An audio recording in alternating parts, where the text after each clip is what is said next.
Na madrugada de 26 de abril de 1986, no coração da então União Soviética, algo aconteceu que mudaria para sempre a história da energia nuclear e a história do medo moderno.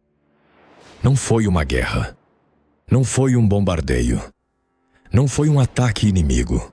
Foi um teste que deveria durar pouco, um procedimento técnico. Uma experiência de rotina mal preparada dentro do reator número 4 da usina nuclear de Chernobyl. Mas em poucos segundos, tudo saiu do controle. O núcleo explodiu. O prédio foi destruído. Um incêndio começou a lançar material radioativo para a atmosfera. E enquanto isso, do lado de fora, a cidade próxima ainda dormia.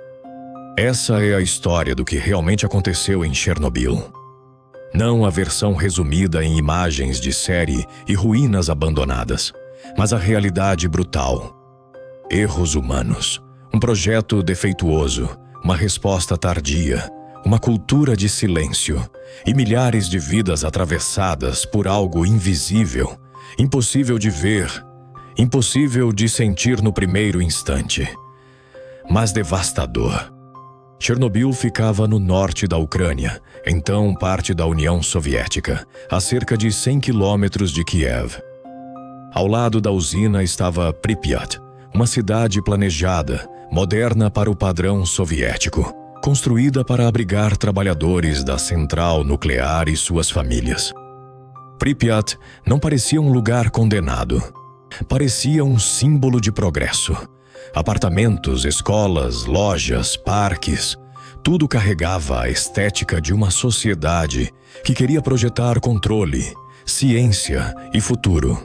A própria usina fazia parte desse imaginário. Energia nuclear significava poder industrial, prestígio tecnológico e independência. E quando uma instalação passa a representar o orgulho de um sistema inteiro, começa a surgir uma sensação perigosa, a de que ali, justamente ali, o desastre seria improvável. Mas essa sensação de segurança não era tão sólida quanto parecia, porque por trás da fachada de ordem existiam falhas técnicas importantes, procedimentos arriscados e uma cultura em que admitir fraqueza podia ser mais ameaçador do que a própria falha. Pripyat era jovem, uma cidade construída em torno de uma promessa. A promessa de que o átomo traria estabilidade, modernidade e status. Ali viviam dezenas de milhares de pessoas, trabalhadores da usina, técnicos, engenheiros, professores, médicos, crianças. Para muita gente, a vida em Pripyat simbolizava sucesso. Era uma cidade melhor equipada do que muitas outras da região. Havia uma sensação de ordem, de confiança, de normalidade. É justamente isso que torna Chernobyl tão perturbador. O desastre não aconteceu num lugar caótico, improvisado ou visivelmente decadente. Aconteceu dentro de uma máquina estatal que, por fora, queria parecer eficiente. Aconteceu ao lado de uma cidade que parecia funcionar. E é esse contraste que continua assombrando o mundo até hoje. Uma paisagem de vida comum, destruída por algo que começou atrás de paredes técnicas, painéis de controle e decisões tomadas de madrugada. O reator número 4 de Chernobyl era um RBMK, um tipo de reator soviético com características muito específicas. Ele usava grafite como moderador e água como refrigerante. Em teoria, isso permitia grande capacidade de geração e certas vantagens operacionais. Mas o desenho tinha fraquezas graves. Uma das mais perigosas era o chamado coeficiente de vazio positivo. Em determinadas condições, a formação de vapor no sistema podia aumentar e não reduzir a potência do reator. Isso significava que, justamente em um cenário instável, o comportamento da máquina podia se tornar ainda mais agressivo. Havia também problemas no desenho das barras de controle, que em certas condições produziam um efeito inicial perverso antes de começarem a frear a reação. E havia outro ponto crítico. Os RBMK da época não tinham uma estrutura de contenção robusta como a de muitos outros reatores, o que facilitou a dispersão de material radioativo quando o reator foi destruído. Em outras palavras, o sistema era mais vulnerável, mais traiçoeiro e menos perdoável do que deveria ser. Chernobyl não foi apenas falha humana, foi também falha de concepção. Mas tecnologia falha, sozinha, não explica tudo. Para entender Chernobyl, é preciso entender a cultura ao redor da máquina. A União Soviética vivia dentro de uma lógica em que disciplina, hierarquia e aparência de controle tinham enorme peso. Segurança existia no discurso. Mas o modo como segurança era praticada podia ser atravessado por pressa, obediência e confiança excessiva no sistema. Quando uma instituição ensina seus operadores a confiar mais na autoridade do que na dúvida, o risco cresce. Quando admitir um problema parece fraqueza, o risco cresce. Quando um procedimento se torna mais importante do que a percepção real do perigo, o risco cresce. Chernobyl é, em grande parte, a história de uma cultura que permitiu que uma instalação arriscada fosse operada como se os piores cenários fossem improváveis demais para merecer verdadeiro medo. E é justamente assim que muitos grandes desastres começam. Não no momento da explosão, mas anos antes, quando um sistema aprende a conviver com vulnerabilidades sem tratá-las como emergência. Na noite de 25 para 26 de abril, os operadores preparavam um teste. A ideia era verificar se, em caso de perda de energia externa, a inércia das turbinas, ainda em rotação, conseguiria fornecer eletricidade por alguns segundos até que os geradores de emergência assumissem. No papel, parecia um procedimento técnico. O problema é que o teste foi mal concebido, mal conduzido e executado em condições inadequadas. Houve atrasos ao longo do dia. A potência do reator caiu demais. O sistema entrou numa zona operacional instável. Para tentar manter o reator funcionando, várias barreiras de segurança foram desligadas ou contornadas. Barras de controle foram retiradas em excesso. O reator passou a operar fora de parâmetros seguros. E ainda assim, o teste continuou. É aqui que Chernobyl deixa de ser apenas um acidente técnico e passa a ser um retrato de algo maior. Quando um sistema inteiro se acostuma a improvisar diante do risco, a diferença entre rotina e catástrofe pode caber em poucos minutos. Um dos momentos mais críticos daquela sequência aconteceu quando a potência caiu para um nível muito inferior ao planejado.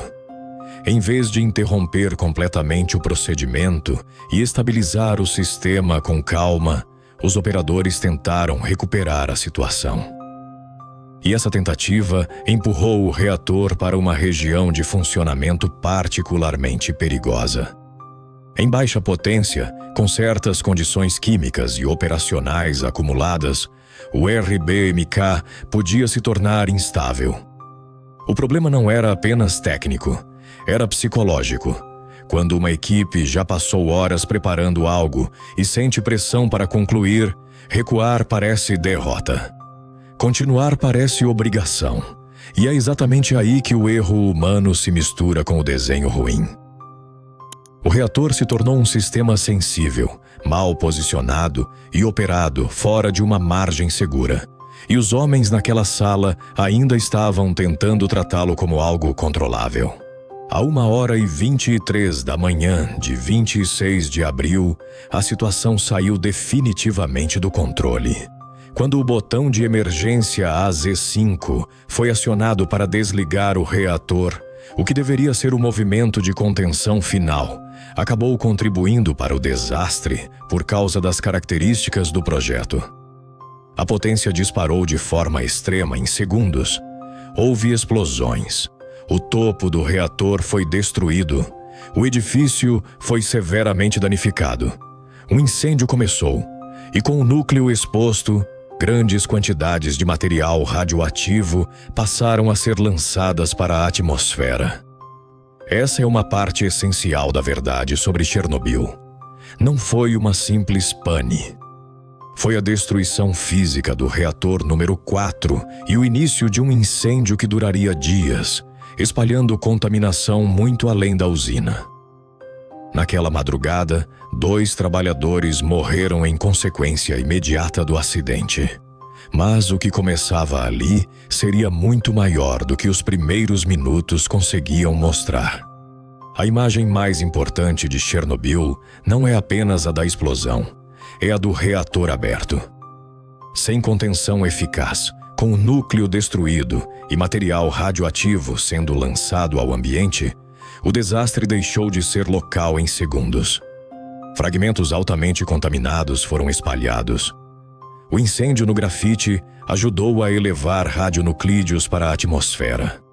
A nuvem radioativa não ficou presa dentro do complexo. Ela saiu, viajou, atravessou fronteiras. É por isso que Chernobyl não é lembrado apenas como um acidente de usina. É lembrado como o maior acidente da história da geração nuclear civil. Porque a escala da liberação e a incapacidade inicial de contê-la transformaram uma falha industrial em um evento continental.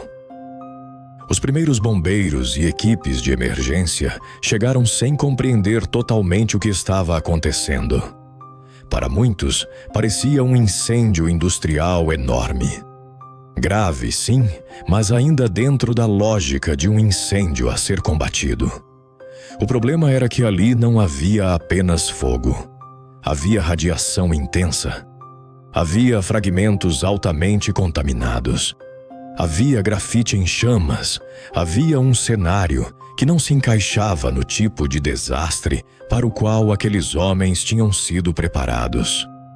Muitos trabalharam nas primeiras horas sem proteção adequada contra o tipo de exposição que enfrentavam. E essa é uma das dimensões mais trágicas de Chernobyl. Os primeiros a responder entraram em contato direto com algo que não podiam ver, não podiam cheirar e não podiam medir corretamente naquele caos inicial. Nas semanas seguintes, 28 pessoas morreriam por síndrome aguda da radiação, além das mortes imediatas da noite da explosão. O heroísmo existiu, mas ele existiu dentro de uma falha monumental de informação e preparação. Dentro da usina, a compreensão do que realmente havia acontecido não foi imediata. Alguns responsáveis simplesmente não aceitaram no primeiro momento que o reator pudesse ter sido destruído. Isso parece absurdo à distância, mas é um detalhe humano crucial. Quando algo rompe o limite do que as pessoas acreditam possível, a mente resiste. Instrumentos falhavam, leituras eram parciais, o caos físico dificultava a análise. E, acima de tudo, ninguém queria acreditar que o pior cenário imaginável tinha acontecido de verdade. Chernobyl também foi isso. Uma sequência de minutos e horas em que homens treinados tentaram encaixar um evento inimaginável dentro de uma lógica comum, enquanto o desastre já os ultrapassava completamente. Talvez uma das partes mais perturbadoras de toda a história seja esta. Enquanto o reator destruído lançava radiação para o ar, Pripyat não foi evacuada imediatamente. A cidade continuou vivendo por horas. Pessoas foram trabalhar. Crianças circularam. Famílias olharam pela janela e viram um brilho estranho no horizonte sem entender o que aquilo significava. O perigo não vinha como fumaça negra de guerra, nem como alarme total desde o primeiro instante. Ele vinha em partículas invisíveis, em exposição silenciosa, em atraso administrativo. A evacuação de Pripyat começou apenas na tarde de 27 de abril, cerca de 36 horas depois da explosão. E isso diz muito sobre Chernobyl. E não foi apenas uma explosão nuclear civil. Foi também uma crise agravada pela hesitação, pelo segredo e pela incapacidade de admitir rapidamente a dimensão do problema. Quando a evacuação finalmente começou, ela foi organizada com a aparência de uma medida temporária. Muita gente recebeu a mensagem de que sairia por poucos dias. Levar apenas o necessário. Documentos, itens básicos, uma pequena bolsa, como se a normalidade fosse voltar logo. Mas para grande parte dessas pessoas a saída de Pripyat era definitiva. Essa é outra violência silenciosa de Chernobyl. Não apenas a exposição, mas o desenraizamento repentino. Casas ficaram para trás. Fotografias, cadernos, roupas, brinquedos, tudo permaneceu em apartamentos que jamais seriam retomados como vida comum. A cidade foi congelada no tempo não apenas pela radiação, mas pela forma abrupta com que seus moradores foram arrancados dela. A União Soviética não revelou imediatamente toda a gravidade do acidente.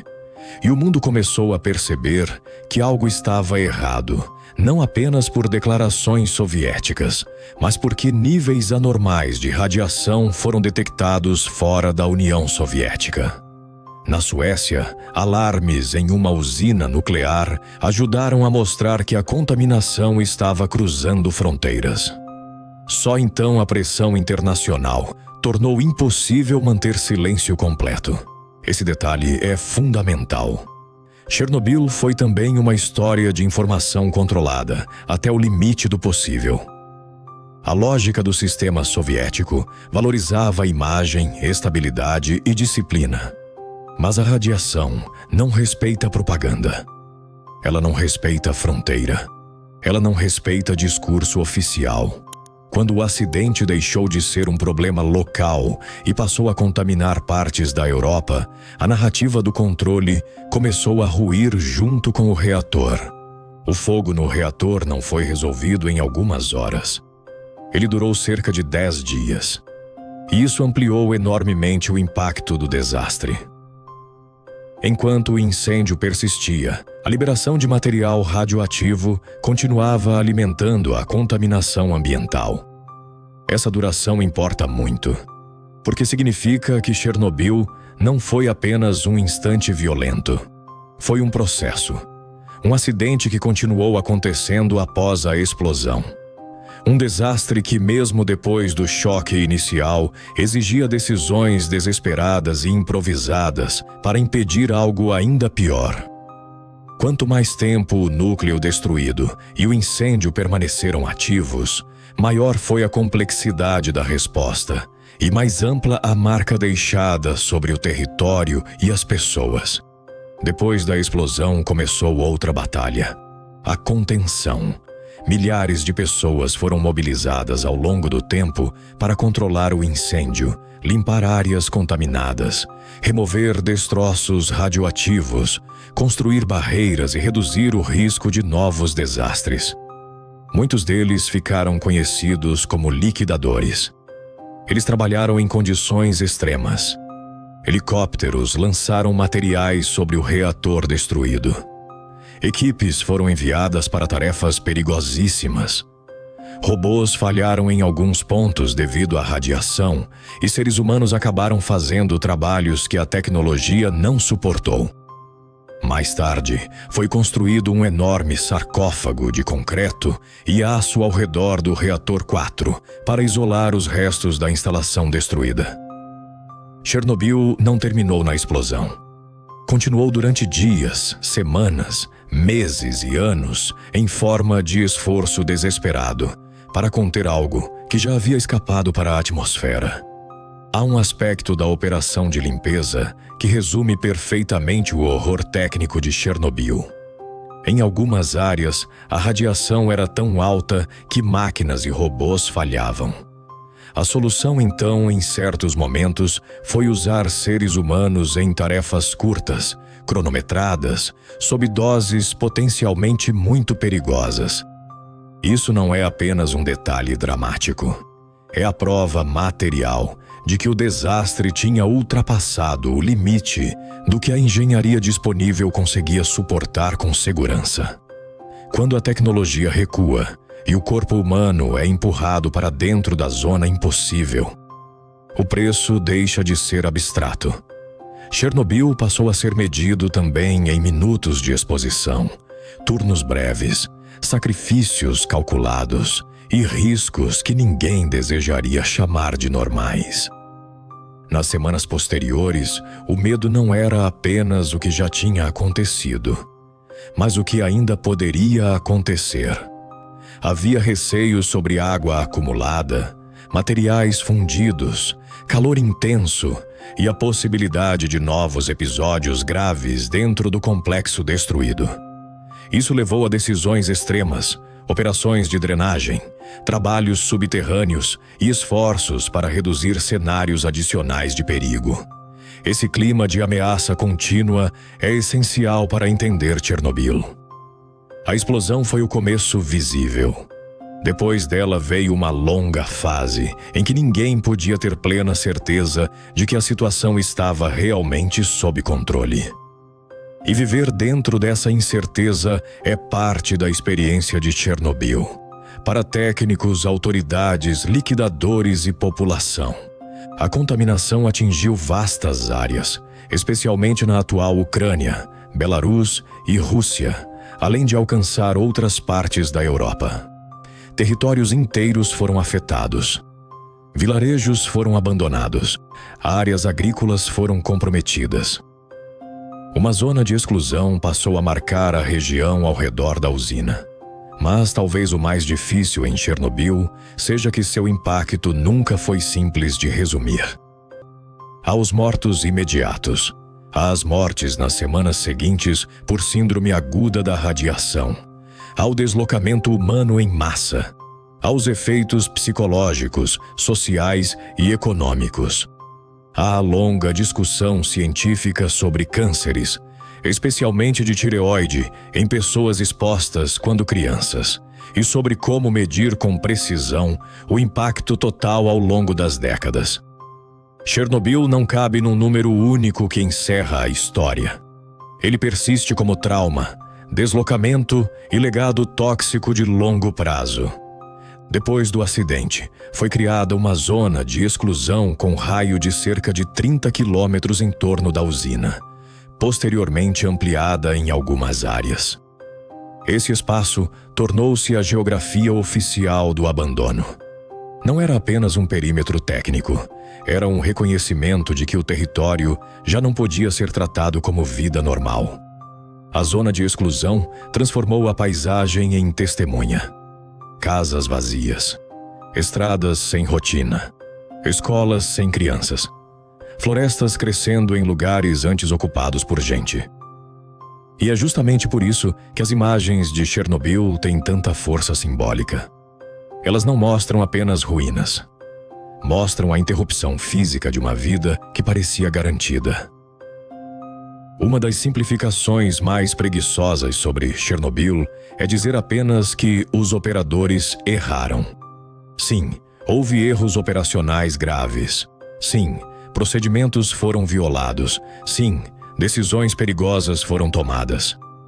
Mas isso não conta a história inteira. O próprio desenho do RBMK tinha defeitos sérios. O reator era inseguro em condições específicas e pouco tolerante a erros. Além disso, havia falhas na cultura de segurança, insuficiência de treinamento para o comportamento real do sistema em certas condições e uma estrutura institucional em que admitir limitações nem sempre era fácil. É por isso que as análises posteriores apontam para uma combinação fatal: projeto falho, operadores mal informados sobre certos riscos e uma cultura organizacional incapaz de tratar segurança como prioridade absoluta. Chernobyl aconteceu quando tecnologia imperfeita e arrogância sistêmica se encontraram no pior momento possível. Chernobyl atravessou fronteiras não apenas como contaminação, mas como símbolo. Para milhões de pessoas, o acidente se transformou em sinônimo de pavor nuclear. A energia atômica, que para alguns representava progresso e independência, passou a carregar de forma ainda mais intensa a imagem do risco invisível e irreversível. O medo do átomo civil ganhou um rosto, e esse rosto era um reator destruído, uma cidade evacuada e uma nuvem que nenhum discurso podia conter. O impacto psicológico e político do acidente foi enorme. Chernobyl não ficou preso à história soviética. Entrou na memória global. Com o passar dos anos, Chernobyl virou símbolo. Símbolo de negligência estatal. Símbolo do colapso da confiança soviética. Símbolo do medo nuclear. Hoje, muita gente conhece Chernobyl primeiro pelas imagens de ruína.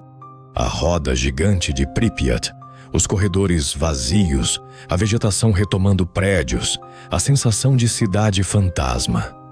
Tudo isso é poderoso visualmente, mas a verdade mais incômoda não está apenas nas ruínas.